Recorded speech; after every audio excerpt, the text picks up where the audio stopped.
We've been told that a cancer patient is worth about $1.2 million to allopathic medicine now before they pass. And sadly, during that period of time, there's no quality of life for most of them. We know the real statistics, and that's that 97% of all cancer patients who undergo chemotherapy are dead in 5 years. The American public doesn't know those facts. I interviewed the people that did that study, so I know that it's true. But so we're about education. We're about forwarding treatments and therapies and protocols that really work for people and have worked for not even decades, for centuries and eons. The things that really work, the things that God gave us to treat the human immune system. God gave us that immune system, so if we get a cold, we don't die. We get the flu, we don't die. People don't understand that it's also true about cancer and heart disease and diabetes and so-called autoimmune diseases, neurodegenerative diseases. We should not die of these, but we don't know what to do.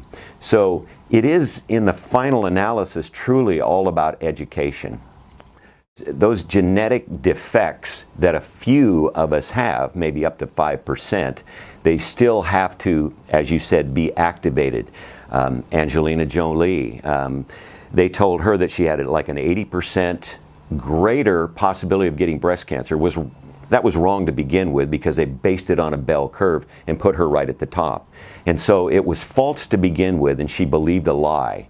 And it cost her, sadly. So if we can say that genetics is the computer of your body, then epigenetics is the software. It's what runs it. And you know, we go through a process throughout our lifetimes of acidifying and inflaming our bodies, and therefore making it the home for virtually every pathogen known to man. We block our methylation pathways, our enzymatic pathways. These are the epigenetics, the things that really drive the health of the human body. And yet we pollute them over time, and that's why we break down. That's why those defective genes, if in fact we have them, then are manifested at that time. But if we live a life that is largely good as far as diet and exercise and detox and those things are concerned, those defective genes, if we have them, rare instance again, will never be manifested. I was raised, I'm getting kind of old now, but I was raised in the 50s and the 60s, and we were always taught, you know, when you get sick, you go to the doctor, right? The doctor knows, and you do what the doctor says without question. Well, we did that.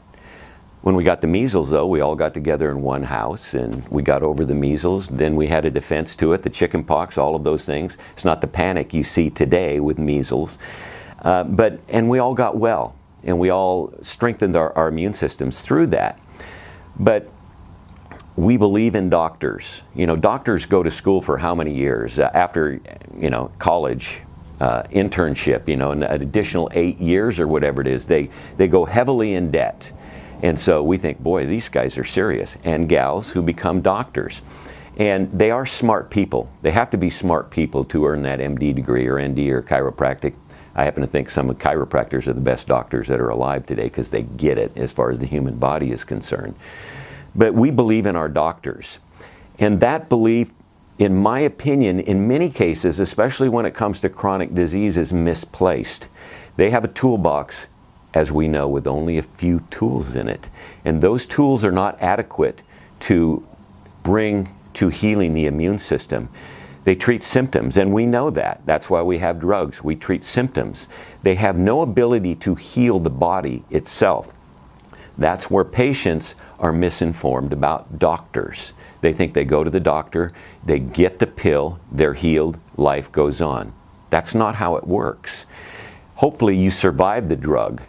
And it does ameliorate symptoms for a period of time so that your body can heal itself. If it doesn't, largely, you're in that chronic disease state and you spiral down like the diabetics.